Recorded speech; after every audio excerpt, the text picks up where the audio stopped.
શું નામ છે આપનું? સેજલ ગાંધી. શું સમસ્યા હતી તમારી? મારે મેન્સ્ટ્રુઅલ સાયકલની પ્રોબ્લેમ હતી. મોનોપોઝ મે બી શાયદ સ્ટાર્ટિંગ પોઝ પર હતું. ઓકે.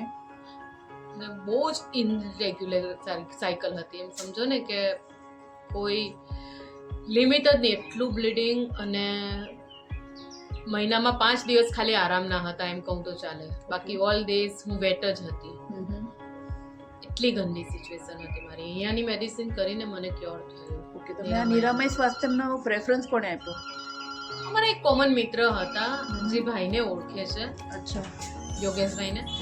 અને એ ભાઈ મારે ત્યાં ઇન્વેસ્ટમેન્ટ પર્પઝથી આવ્યા હતા ટાટા AIA લાઈફમાં. તો એ ભાઈએ મને સજેસ્ટ કર્યું હતું કે મેડમ તમે આમ એલોપેથી તો 2 વર્ષથી દવા કરો છો, જોતા જોતા હું તો જોઈ રહ્યો છું, પણ તમારું હજી કંઈ થાર નથી પડ્યું. તમે યોગેશભાઈને ત્યાં જાઓ, છે દૂર થોડું ક્લિનિક એમનું, પણ તમને ત્યાંથી 100% રિઝલ્ટ મળશે.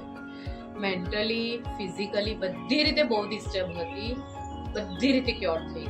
અચ્છા, તમે જ્યારે ફર્સ્ટ ટાઈમ આવ્યા હતા ત્યારે તમારું કેવું હતું ને અત્યારનું તમારું કેવું છે? તમે સાહેબને પૂછજો.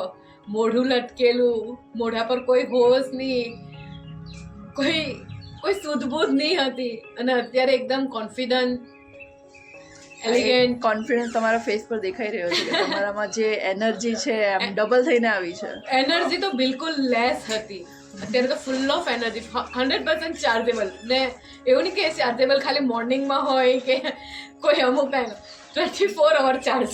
ઓકે. તો તમારા જેવા હજુ જે બીજા લોકો જે છે, તો તમે એને શું મેસેજ આપશો?